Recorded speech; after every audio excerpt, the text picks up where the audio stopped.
You're watching Capital Connection from the Illinois State Capitol. After more than a year in waiting, Governor Pritzker has now unveiled his proposed graduated income tax rate structure. These figures were things reporters were after, the public wanted to see during his campaign. Now, after a few months in office, he's proposing a structure that he says would give most people in Illinois some relief on their total tax bill. Here's what he said on Thursday afternoon. It's wrong that I would pay the same tax rate as someone earning $100,000, or even worse, pay the same tax rate as someone earning $30,000, which is why 33 states and the federal government use lower rates for lower earnings and higher rates for higher earnings. Joining us now with reaction is House Republican Tom Demmer and Senate Democrat Mike Hastings. Good to have you both with us. First reaction, House Republican leader Jim Durkin just said he still stands opposed to this, calling it a major tax hike, even though Governor Pritzker says it's going to be a tax cut for most people in Illinois. How do you square those two? Well, it's clearly a tax hike. I mean, you can't get $3.4 billion extra in taxes and not have it be called a tax hike. You also can't get $3.4 billion more from taxpayers' pockets and expect that it's not going to have an impact. But Senator, this is something that Governor Pritzker campaigned on. He won by a wide margin. And he says that the majority of people in Illinois support this idea that the people like him who have more money in their pockets, and the breaking point really is families and households who earn $250,000 a year or more. Those people start to pay more in income tax, and the people beneath that threshold generally would pay less, according to his early proposal. Where are you on that idea? You know, Mark, Tom and I represent very different communities, and at least in my community, this is a very popular idea. We have people that are struggling that pay the same percentage of taxes that rich people do. The general opinion of my constituents is that the rich should pay more, and I think the general constituency in my district agrees with that as well. Now, Tom and I, being good friends, we have minor disagreements from time to time. Everybody knows the devil's in the details, and we want to make sure that everything is a well thought out and well decided position when it comes to this law. There are people that work in both of your districts who could drive to work if they just relocated their home to Wisconsin or to Indiana, and the people that make more than $250,000 would have to pay, right now it's 4.95% income tax. He's proposing to jump that up 3% to 7.95%. That's almost doubling the income tax. Do you have any concerns about what that might do to people that live in or near a border? I've read a lot about this. So there's pros and cons to both forms of taxation. Obviously, our federal government has a progressive income tax in place right now. The flat tax is in 36 states. Yes, and the flat tax is a predictable stream of revenue that people feel comfortable about. And one of the biggest concerns is that people are leaving the state of Illinois. But I'll just tell you this, when you look at all the other studies from some of the states that do have a progressive income taxes, people aren't fleeing the state just because of that. There's probably a multitude of different factors that cause them to leave. Like Illinois today, it's snowing right now. Some people hate the snow. I don't blame them for wanting to move to Florida, it's sunny. But here, there's a lot of different factors that go into this. This is obviously something that won't be implemented this year. This is something that has to go to the voters. Sure. The voters have to decide it, and that's 2 years from now. And so in the meantime, there will be a lot of discussion here, a lot of debate here, and our audience and the people, the constituents around the state will pay close attention to it. Aren't Republicans in a bit of a trick box here? How do you go about campaigning against what Governor Pritzker will be campaigning, saying this is a property tax cut? Republicans have said for decades, property taxes are too high.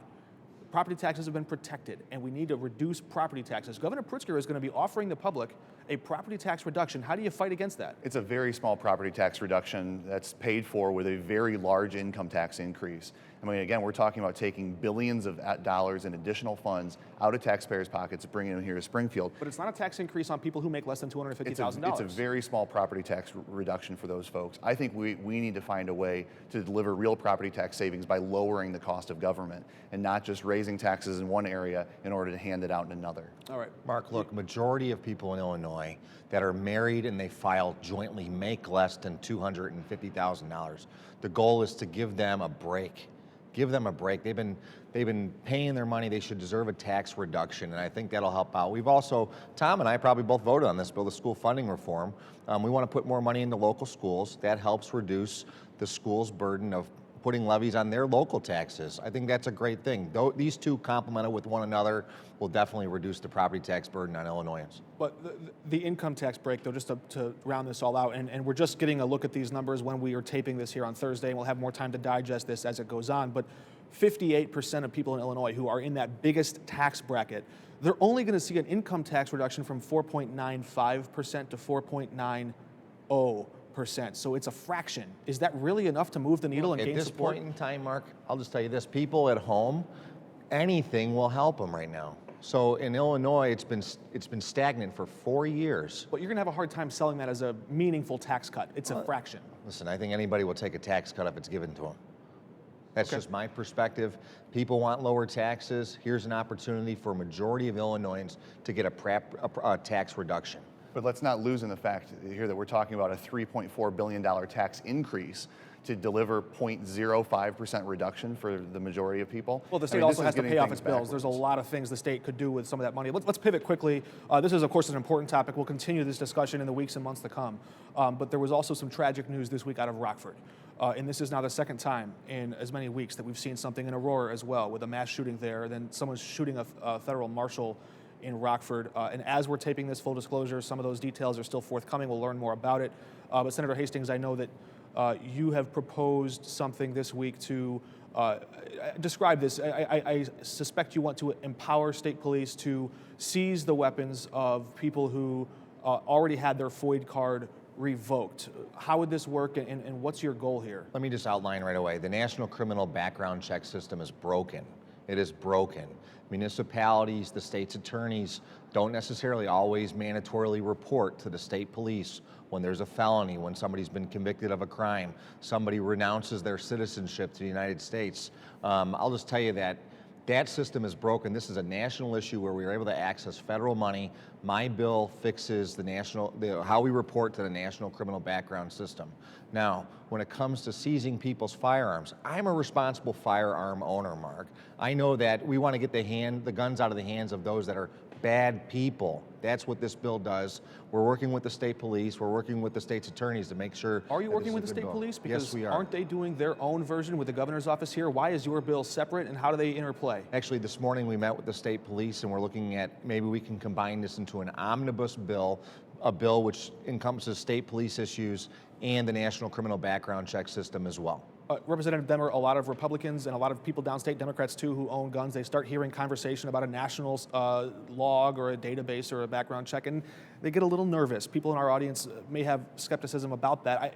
Public support does also, though, say that better background checks, they're very popular. Where do Republicans come down here, and what can you do to improve the system here? Yeah, we have laws in the books today that say if you have a criminal background, if you've committed a felony, you're not entitled to have a FOID card and to own firearms in Illinois. I think there's agreement, a bipartisan agreement, that people who are violating the law, people who are lying on an application, hiding details about their past, who are a danger to the community, we need to enforce the laws that are on the books today, and make sure that we have coordination with local law enforcement, state law enforcement, and that they have the resources and manpower they need to enforce the laws. I want to ask you a direct question about that, because people in our audience, they ask, how can someone like the Aurora shooter fall through the cracks? We knew his FOID card was revoked. He shouldn't have had a weapon, but yet reports recently found out that 2 out of every 3 people in Illinois who've had their FOID card revoked never turned over their weapons or their FOID card. No system is perfect, right? So this National Criminal Background Check System, if you put garbage information in, you're going to get garbage information out. This bill makes sure that municipalities, states' attorneys are reporting the right information to the state police so they can forward it up to the National Criminal Background Check System. And I can just tell you this right now, when we work with different people, I'm not kidding when I tell you this, one of the big proponents of this is a Republican-backed organization. Yeah. Republican-backed. This is a Democratic senator supporting a bill that's backed by a Republican, or normally a Republican organization. And my goal is to work not only with Tom and the Republican caucus, everybody will agree that a felon shouldn't have a firearm. I think everybody can agree to that, and everyone should agree that when they do a background check on someone, if they got a problem, that information comes out. These are tricky issues, and people in Illinois and across the country, especially gun owners and supporters of the Second Amendment, they sometimes grow weary of these discussions in the wake of mass shootings, and there's a reticence to support some of these things, I think, because they see so often that the Aurora shooter could slip through the cracks. And how could a system that was sold to us as gun control still fail? So how do you address those skeptical people in the audience? And if I can just ask maybe a blunt question, if you'll pardon this, is there any political advantage to a military veteran like yourself advancing this issue? Look, I'm not looking for a political advantage or anything. I'm here on my own accord trying to make sure that Illinois is safe. That's my goal. And as a responsible gun owner, I know responsible gun owners across the state. Their biggest fear is, well, is the government going to take my guns away? That's not the goal of this. The goal of this is to make sure that illegal guns aren't getting in the hands of wrong people. That's the goal. I'm not trying to, I don't think any of us want to take anyone's guns away.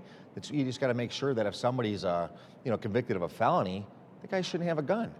So how does this look when I believe the proposals and some of the discussions right now, state police would be empowered to show up to a person's house if their FOID card has been revoked and demand their weapons be handed over? That's how this looks? Yeah, I mean, I think, there are already procedures in play where they can go to a court and petition for a warrant to be able to enter a home and to see if there are guns there. That's the red flag. That's a separate mechanism, but essentially the same effect. Yeah, and again, I think it's important that there's coordination between local law enforcement, your county sheriff, your city police, and the state police to make sure that these things are triaged and handled in an appropriate fashion, and that you can find where somebody might be a genuine risk and be able to intervene in those cases directly. You got to make sure our police are safe, though. Here's the other thing: is when you go and confiscate someone's firearms, they have a firearm. Right. There's a danger there. And as a former military man and my brother who's a police officer, we've talked through this. Do you want to go to someone's house where they have a firearm and you got to take them away? There's a very delicate balance there, and I'll just tell you that we take that into consideration when drafting legislation. Should there be any penalty for local law enforcement who are non-compliant? We've seen so many of these gun sanctuary counties, I believe now 60 of them. They're holding a press conference even this week saying that they're sort of using a play on words. There was this sanctuary city discussion about immigration. They did a play on that to say we're a gun sanctuary county, and they're all across the map of Illinois. Should those local law enforcement officials face a penalty if they're non-compliant and they say, we understand, we recognize the laws on the books, but we refuse to enact them? Here's my view. If a gun sanctuary county wants to say it's okay for a felon to have a firearm, then that's their prerogative, and the penalty will be that felon going and doing something horrible to somebody. They have to make a decision. But can the state put extra pressure on that local law enforcement official to do that job, to carry out the law? We expect law enforcement officials to follow the law. In the event they don't follow the law, that's a problem.